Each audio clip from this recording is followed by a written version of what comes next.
بسم اللہ الرحمن الرحیم۔ السلام علیکم ورحمۃ اللہ وبرکاتہ۔ الحمد للہ وکفی وسلام علی عبادہ الذین اصطفی، اما بعد۔ حاضرین و ناظرین، یہ درس نمبر 2175 ہے اور آج سورۃ التحریم کی 2 آیتوں کی تلاوت اور تشریح کی جائے گی۔ آیت نمبر 6 اور 7۔ اعوذ باللہ من الشیطان الرجیم، بسم اللہ الرحمن الرحیم۔ یا ایہا الذین آمنوا قوا انفسکم واہلیکم نارا وقودها الناس والحجارة علیہا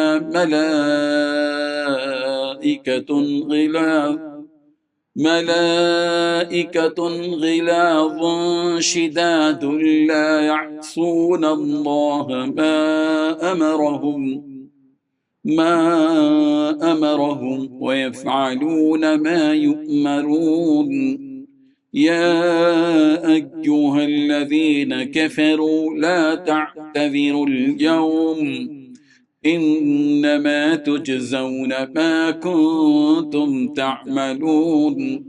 صدق اللہ العظیم۔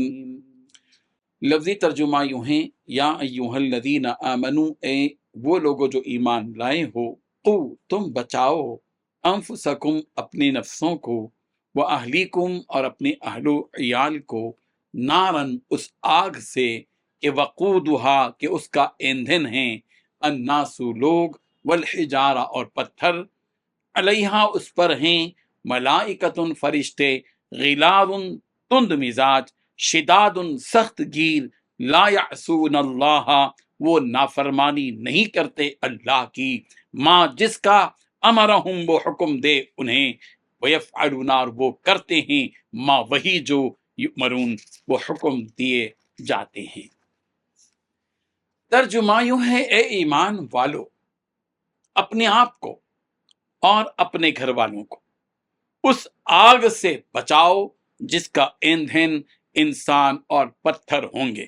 اس پر سخت کڑے مزاج کے فرشتے مقرر ہیں جو اللہ کے کسی حکم میں اس کی نافرمانی نہیں کرتے، اور وہی کرتے ہیں جس کا انہیں حکم دیا جاتا ہے۔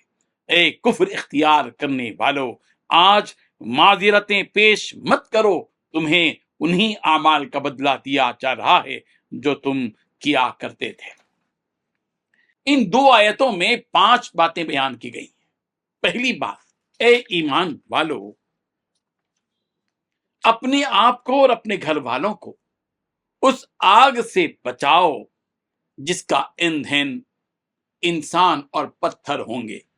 دوسری بات، اس آگ پر سخت کڑک اور مزاج والے فرشتے مقرر ہیں جو اللہ کے کسی حکم میں اس کی مخالفت نہیں کرتے۔ تیسری بات، یہ فرشتے وہی کام کرتے ہیں جس کا انہیں حکم دیا جاتا ہے۔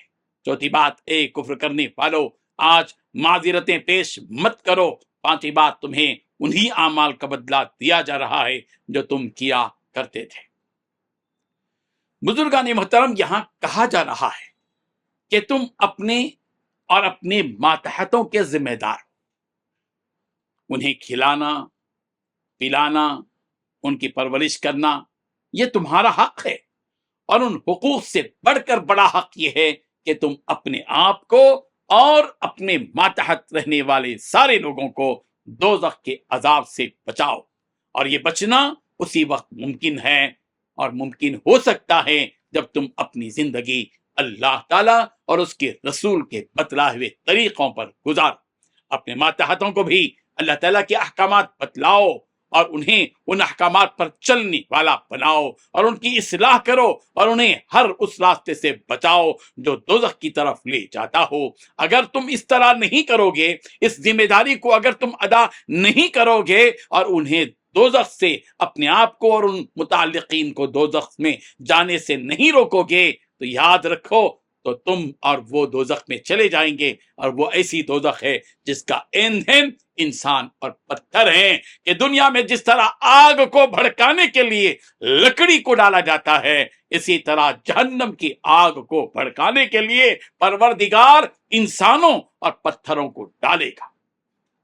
سورہ طٰہٰ کی آیت نمبر 132 میں 132 میں کہا گیا وَأْمُرْ أَهْلَكَ بِالصَّلَاةِ وَاصْطَبِرْ عَلَيْهَا، آپ اپنے گھر والوں کو نماز کا حکم دو اور اس پر قائم رہو، یعنی خود بھی نماز پڑھو اور اپنے متعلقین کو، اپنی بیوی کو، اپنے بچوں کو، اپنی بہنوں کو، اپنے بھائیوں کو، اپنے ماتحت رہنے والے دوسرے افراد کو نماز کا حکم دیتے رہو۔ اسلام کے جو فرائض ہیں ان فرائض کو ادا کرنے کا اپنے گھر والوں کو حکم دو، اور اگر وہ اللہ کے فرائض میں کوتاہی کریں تو انہیں اس پر ڈانٹ ڈپٹ بھی کیا کرو، پھر ان کی اصلاح کے لیے کوئی مناسب طریقہ ایسا اختیار کرو جس سے ان کے دل نرم ہو اور تمہاری نصیحت اور تمہاری جو باتیں بیان کی جا رہی ہیں حکمت بھری، ان کی جانب وہ متوجہ ہوں۔ حضرت سمرہ بن جندب رضی اللہ عنہ سے مروی ہے، رسول رحمت صلی اللہ علیہ وسلم نے ارشاد فرمایا کہ تم اپنے 7 سال کے بچوں کو نماز کے پڑھنے کا حکم دو، اور جب وہ 10 سال کے ہو جائیں تو انہیں نماز چھوڑنے پر ہلکی سی ضرب لگاؤ، تھوڑا سا مارو تاکہ ان کو تنبیہ ہو۔ اس کے بعد اللہ تبارک و تعالیٰ اس جہنم کی سختی اور اس جہنم پر متعین پہرے داروں کی یعنی فرشتوں کی صفت بیان فرما رہے ہیں کہ اس جہنم پر ایسے ایسے داروغہ مقرر ہیں جو اللہ کے حکم کے علاوہ کسی کی بات نہیں سنتے، اور وہ بڑے سخت دل اور سخت مزاج بھی ہیں کہ انہیں کسی قسم کا کوئی رحم نہیں آتا، چونکہ اللہ کا حکم ہے کہ ان کے ساتھ سختی کی جائے، وہ برابر سختی کریں گے۔ جب اللہ تبارک و تعالیٰ نے کسی کو جہنم میں ڈالنے کا حکم دے دیا ہو تو بس وہ اسے گھسیٹتے ہیں اور مارتے ہوئے جہنم میں پھینکتے ہیں، وہ چاہے منت سماجت کر لے، وہ بکا کر لے، عاجزی کر لے، کچھ بھی کر لے، مگر فرشتے ان کی بات نہیں بلکہ اپنے رب کی بات مانتے ہیں۔ لا یعصون اللہ ما امرہم، اللہ تعالیٰ نے جس کام کے کرنے کا ان کو حکم دیا ہے وہ فرشتے ہیں، بس اس کی فرما برداری کرتے ہیں، نافرمانی کبھی نہیں کرتے۔ وَيَفْعَلُونَ مَا يُؤْمَرُونَ، جس کام کے کرنے کا حکم دیا گیا بس وہ اس کام کو کرتے رہتے ہیں۔ لہذا اس طرح کی سختی سے یاد رکھو اپنے بچوں کے بارے میں کہ تم اپنے بچوں کی تربیت کرو۔ جب یہ فرشتے جہنمیوں کو جہنم کی جانب لے جائیں گے، لوگ ان فرشتوں سے منت و سماجت کریں گے اور مہلت مانگیں گے، تو جب وہ جہنمی لوگ مختلف عذر کریں گے تو فرشتے ان سے کہیں گے کہ آج کوئی معذرت قبول نہیں کی جائے گی۔ اس لیے کہ اللہ تبارک و تعالیٰ نے تمہیں دنیا میں کئی مواقع عنایت کیے تھے، عطا کیے تھے، اور مختلف طرح سے تم کو سمجھایا گیا تھا۔ تمہاری ہدایت کے لیے انبیاء آئے تھے، تمہاری ہدایت کے لیے رسول آئے تھے، تمہاری ہدایت کے لیے کتابیں بھیجی گئی تھی، جہنم کی ہولناکیوں سے تمہیں ڈرا گیا تھا، مگر تم ان باتوں کو جھٹلاتے تھے، ان باتوں کا کوئی اثر تمہاری زندگی پر نہیں آیا تھا۔ لہذا یہ جو سزا دی جا رہی ہے یہ تمہارے اپنے اعمال کا بدلہ ہے جو تم دنیا میں کیا کرتے تھے۔ اگر تم وہاں سدھر کر آتے، سنبھل کر آتے تو یقیناً تم کو دوزخ سے بچا لیا جاتا۔ اب جاؤ دوزخ میں جاؤ، اور وہ تمہارا ٹھکانہ ہے اور بہت برا ٹھکانہ ہے، اور اپنے کیے کی سزا بھگتتے رہو۔